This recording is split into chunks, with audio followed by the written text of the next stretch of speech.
Fala aí, Biridins, antes de qualquer coisa, 3 pontos. 1, ele não tem motor 24 válvulas, tira isso da sua cabeça. 2, bomba é uma da sua mãe. E 3, esse é o Maré 2.4 20 válvulas. E se quer saber tudo a respeito dele, curte, compartilha, se inscreve no canal. Bora conversar.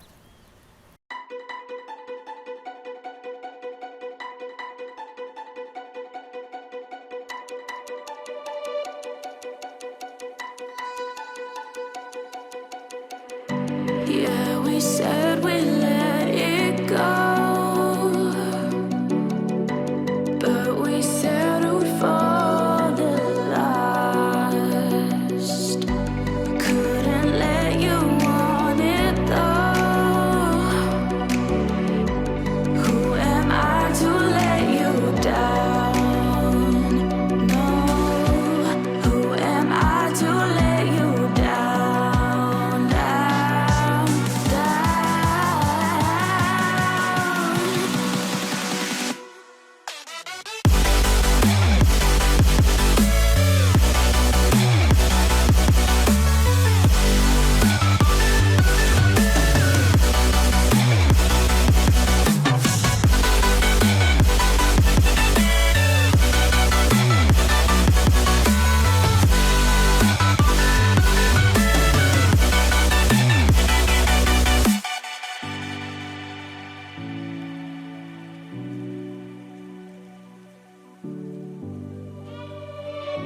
Esse monstrinho, lançado em 1996 lá na Europa, chegou aqui no Brasil em meados de 1998 para substituir aquele nosso velho conhecido, o Tempra.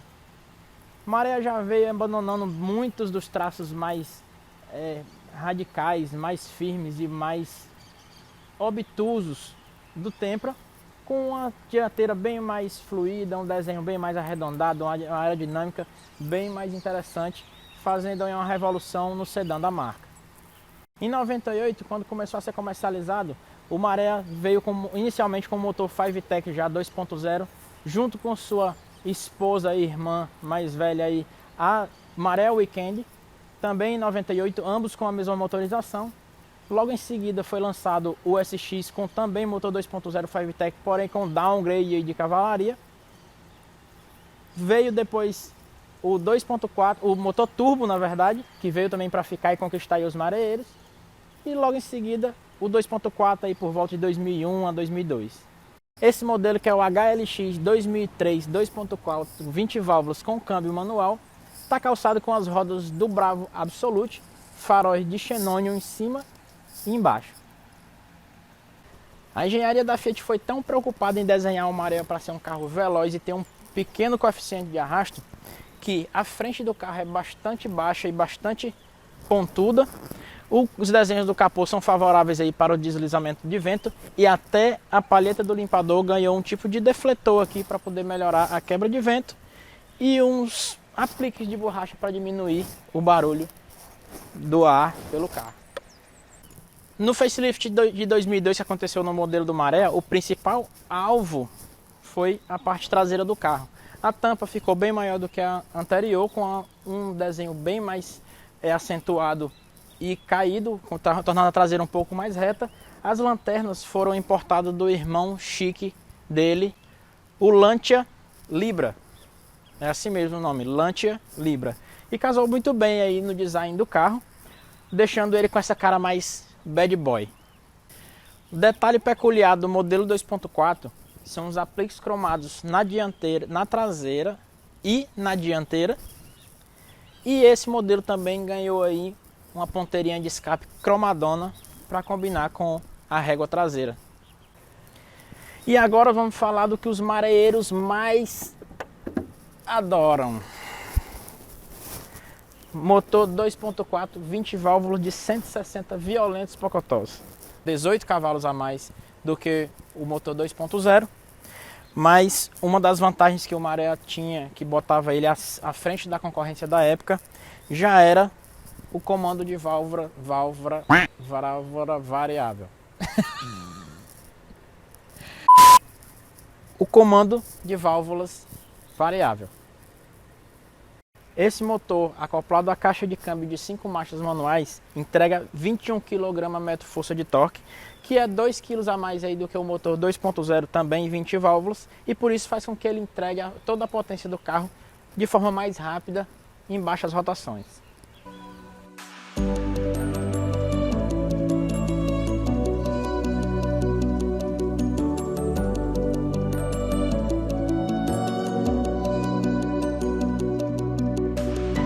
If you let me walk away, maybe then we'd lose it all. No.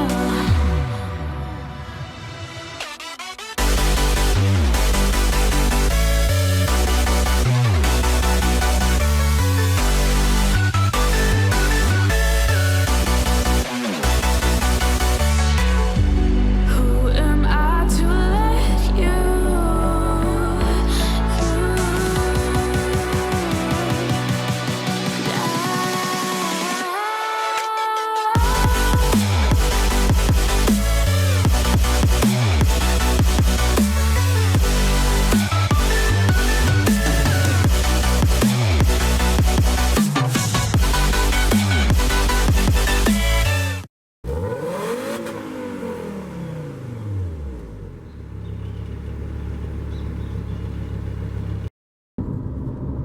E aí, Beredinho, já aqui no habitáculo pilotístico do Maré 2.4 2003, câmbiozão manual, 160 violentos pocotós, como eu já falei aí pra vocês.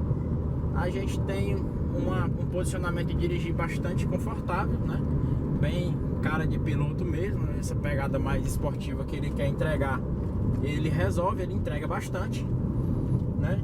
E aí a primeira coisa que a gente destaca quando a gente entra no Maré é, para 2003, um acabamento bastante peculiar, bastante interessante, que é o acabamento predominante em couro, né? Em couro e material sensível ao toque, pelo menos nessa parte aqui do painel. No restante não, ela mantém aquele plásticozinho duro também, mas eles tiveram pelo menos o cuidado aí de dar uma mesclada no material para dar um respaldo do preço do carro no ambiente que o carro habitava ali na época no mercado, né? Para atingir o público correto.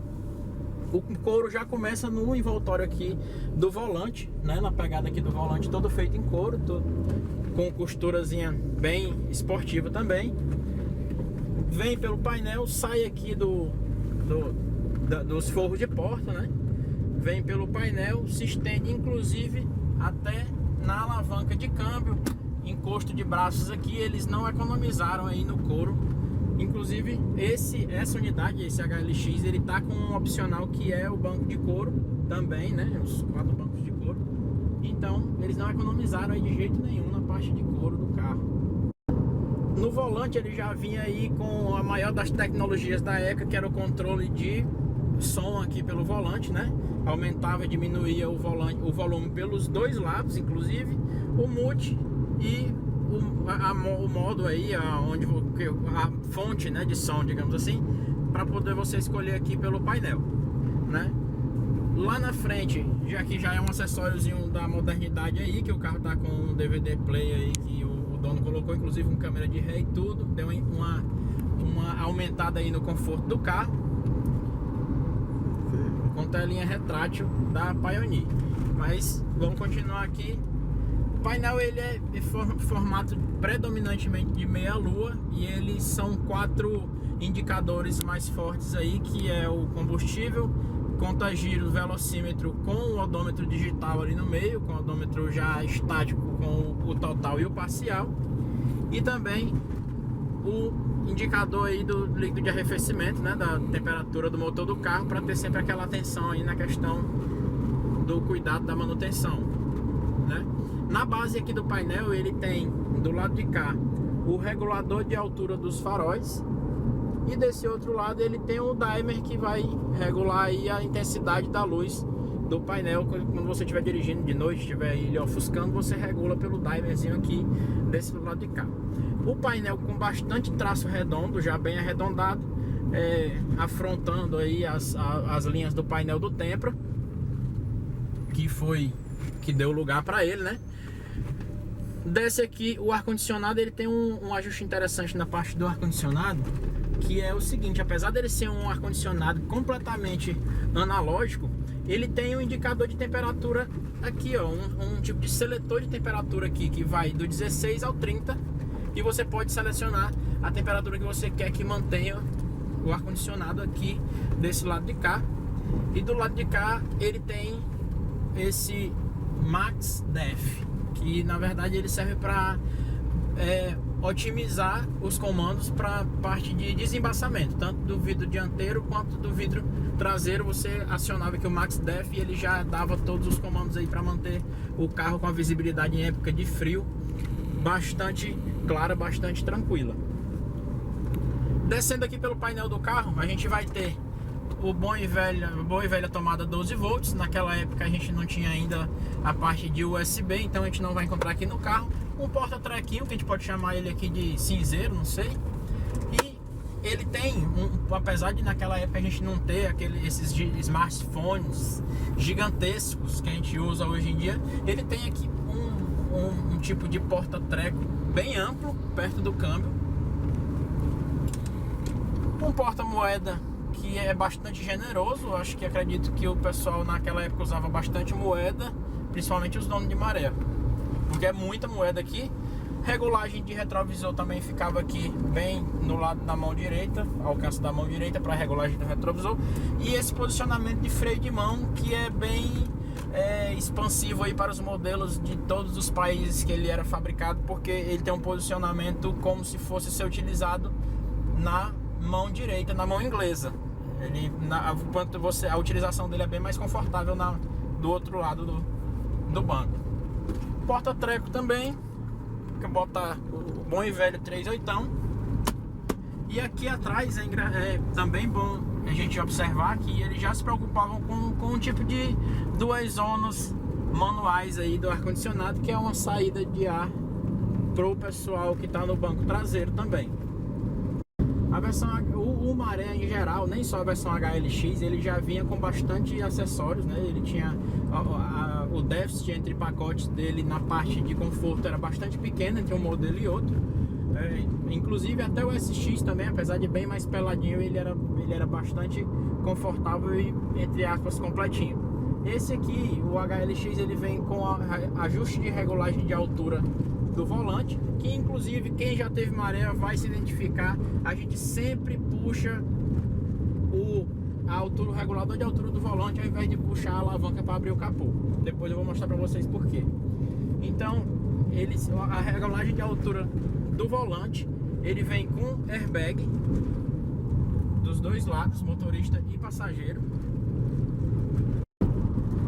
O sistema de automação dos vidros do carro também é, entre aspas, inteligente. Ele tem o sistema de descompressão para fechamento de porta, né? Você abre a porta para fechar, para ela não dar trabalho para fechar, ele dá aquela baixadinha no outro vidro. Já tem sistema anti-esmagamento, tem sistema de iluminação Follow to Home, né? Que é aquele sistemazinho de iluminação que a gente trava o carro e ele continua com o farol aceso até que você entre dentro de casa. E ele vai variar o Follow to Home lá entre 30 segundos e 5 minutos. Ou seja, o carro poderia ficar de 5 minutos com os faróis acesos lá, enquanto se você tivesse muito louco, muito bêbado, procurando o buraco da fechadura da porta de casa, ele ficaria lá 5 minutos esperando você terminar de abrir a porta para poder entrar. Então, muito mimo. Na parte traseira do carro, os encostos de cabeça do banco traseiro já tem 3 encostos de banco, que veio ser obrigatório já um dia desses, e ali tem 3 encostos de cabeça. E eles são desenvolvidos para não atrapalhar a visibilidade do motorista aqui pelo retrovisor. Você poderia também adicionar no pacote HLX os lavadores de faróis, aqueles brucutus, bem brucutus, que ficam lá na parte dianteira do para-choque, que eles ficam, inclusive, chegam a ser até estranhos, na verdade. Você poderia adicionar também o teto solar elétrico, a versão turbo dele já vinha com teto solar obrigatório de série, né? E esse aqui poderia adicionar também os airbags laterais, como se fosse um airbag de cortina, mas não é. Ele é um airbag side bag, na verdade, né? Ele estoura aqui na lateral do motorista e passageiro. E o opcional que esse aqui tem também que quem adquiriu comprou, que são os bancos totalmente em couro. A gente vem numa expectativa de amor e ódio, né, com o carro aí, dos proprietários e dos apaixonados também, que é aquela história de ter o carro com bastante potência, né? Então gira-se um mito ao redor do carro, que é um carro que é bastante potente. É um carro 2.4 com 160 cavalos de potência. O que era carro-chefe pro Brasil, assim, dos Marés, ele era o 2.0, desculpa, 20 válvulas, que tinha 142 cavalos de potência e alguns urubus. 142 cavalos de potência. Então a diferença para esse motor aqui, ele não era tão significativa, apesar de ser são aí 0,4 litros de diferença na motorização 5 cilindros também idêntica. Porém, esse modelo aqui, ele tá com a entrega ele tem a entrega o 2.4, entrega de torque muito rápida, ou seja, em baixa rotação ele já joga muita potência do motor para a caixa, e aí faz com que o carro aproveite melhor as marchas que ele tem, que são bastante longas. Eles pegaram esse delay que o Maré 2.0 tinha de ser mais lento no desenvolvimento e nas retomadas, apesar de ser um carro bastante forte, e resolveu todo esse padrão, com esse padrão de combinação de entrega de torque aí em torno de 2.000 RPMs. Ele já, um pouquinho antes dos 2.000 RPMs, ele já começa a entregar até 95% do torque do carro. Então, quando ele chega em 3.500, que é a entrega total do carro, a diferença de entrega vai ser de máximo 6%. Então é um carro que ele tem muita coisa para mostrar para quem está dirigindo durante aí as retomadas e aquela aceleradinha marota. Uma das partes legais que a gente tem para falar do Maré é a reação da galera quando a gente passa com um carro tão bonito, tão conservado e que fez história, né, galera? A galera passa, fica olhando mesmo. A galera que tem os carros, tem os sedãs médios hoje em dia, filmam, tira foto, chama bastante atenção. A gente fica com o ego bem alimentado, viu? Andando ainda de Maré aqui. E tem uma fatia também que gosta muito de chamar, que chama bastante atenção deles, que são os rachadores. Rachador encostou perto do Maré, já está acelerando, inclusive o HB20S ali. Recado pro HB20S aí, a gente não tava no racha, tá? Apostou o racha sozinho. Então, os rachadores gostam muito. Chegou, às vezes nem é rachador, mas encostou do lado do Maré, já acha que vai rolar um peguinha, que o mareeiro vai sentar a bota. E por falar em sentar a bota, a gente quer saber o que o carro entrega pra gente aqui na chamadinha, né?